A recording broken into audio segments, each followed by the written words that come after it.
Engineering college के विद्यार्थी दोस्तों, मैं आपसे माफी चाहता हूं इस बात के लिए कि मराठी नहीं बोल सकता, इसलिए मैं मेरी बात हिंदी में कहूंगा और अंग्रेजी में बोलना नहीं चाहता। बहुत साल अंग्रेजी बोलता रहा, अंग्रेजी में पढ़ता रहा, लिखता रहा, लेकिन अब कुछ वर्षों से संकल्प लिया अंग्रेजी में काम नहीं करूंगा। उसके पीछे कारण क्या है? एक बार मैं एक कॉन्फ्रेंस में गया था एम्स्टर्डम, हॉलैंड में, तो वहां एक रिसर्च पेपर पढ़ने का मौका मिला मुझे। तो मैं मेरा रिसर्च पेपर जब पढ़ रहा था तो एक डच साइंटिस्ट ने खड़े होकर मुझसे पूछा कि आपके देश की नेशनल लैंग्वेज क्या है, राष्ट्रभाषा क्या है? तो मैंने कहा मेरे देश की भाषा हिंदी है। तो उसने कहा आप अपना रिसर्च पेपर हिंदी में क्यों नहीं पढ़ते? तो मैंने कहा मेरा रिसर्च पेपर अगर हिंदी में पढ़ूंगा तो आपको समझ में नहीं आएगा। तो उसने कहा आप हमारे समझने की चिंता क्यों करते? तो मैंने कहा क्यों? तो मैंने कहा आपसे पहले जो साइंटिस्ट आए रिसर्च पेपर पढ़ने के लिए, उनमें से कितने साइंटिस्टों ने अंग्रेजी में पेपर पढ़ा? तो मैं चुप हो गया, क्योंकि मुझसे पहले कुछ फ्रांसीसी वैज्ञानिक थे, उन्होंने फ्रेंच में पढ़ा था, और उससे पहले कुछ डच साइंटिस्ट थे, उन्होंने डच में पढ़ा था। एक जापानीज साइंटिस्ट आया था, उसने जापानीज में पढ़ा था। रूस का एक साइंटिस्ट था, उसने रशियन में पढ़ा था।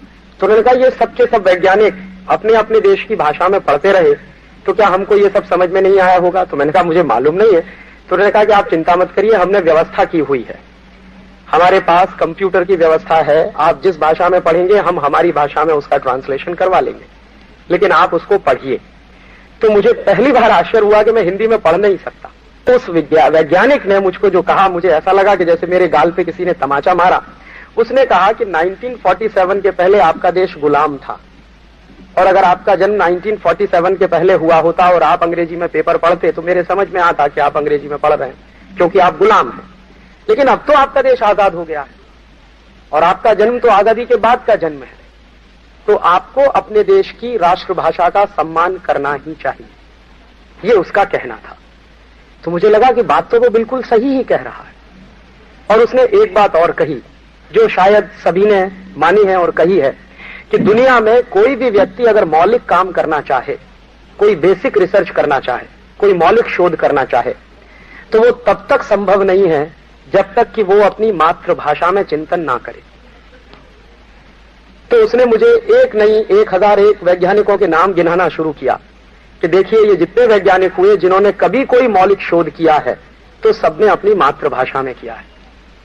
तो अगर आप अपनी मातृभाषा में काम नहीं करेंगे तो आप भी मौलिक शोध नहीं कर पाएंगे। हाँ, इतना जरूर हो सकता है कि दुनिया के कुछ वैज्ञानिकों ने कुछ काम कर लिया होगा, आप उसकी नकल करेंगे, उसको रिप्रोड्यूस करेंगे। अगर आपको मौलिक रूप से कोई चीज करने को लिए दे दी जाए तो शायद आपके हाथ पैर कांप जाएंगे। तो मुझे लगा कि बिल्कुल ठीक ही कहा उसने। और उसके बाद जो जापानीज हमारा कुलीग था, उससे मैंने पूछा था कि आपके देश में पढ़ाई कैसे करते हैं? तो उन्होंने कहा कि सब पढ़ाई जापानीज में होती है। तो मैंने कहा इंजीनियरिंग की पढ़ाई भी जापानीज में? हाँ बिल्कुल होती है। तो डॉक्टरी की पढ़ाई? हाँ वो भी होती है जापानीज। चार्टर्ड अकाउंटेंसी की पढ़ाई भी जापानीज में होती है, मैनेजमेंट की पढ़ाई भी जापानीज में होती है। तो बचपन से लेकर और उच्च शिक्षा तक सारी पढ़ाई जापानीज में होती है।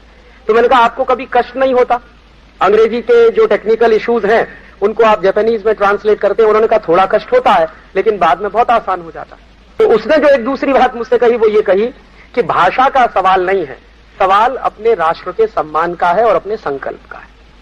तो उस दिन से मुझे लगा कि मुझे भी अपने राष्ट्र का सम्मान करना ही चाहिए। उस दिन के बाद से मैंने दोस्तों ईमानदारी से आपसे कहूं हिंदी बोलना शुरू किया या सीखा, और अभी भी सीख रहा हूं। अभी भी मैं जब हिंदी बोलता हूं तो उसमें बहुत सारे शब्द अंग्रेजी के आ जाते हैं। तो ये मेरी तकलीफ है, क्योंकि बचपन से अंग्रेजियत में पढ़ा हुआ हूं और अभी छोड़ने की कोशिश कर रहा हूं, इसलिए अंग्रेजी में बोलना नहीं चाहता, और मराठी मुझे बोलनी नहीं आती, इसलिए आप माफ करिएगा, मैं मेरी बात हिंदी में कहूंगा, लेकिन आसानी के साथ मेरी बात आपको समझ में आए उसकी मैं कोशिश करूंगा।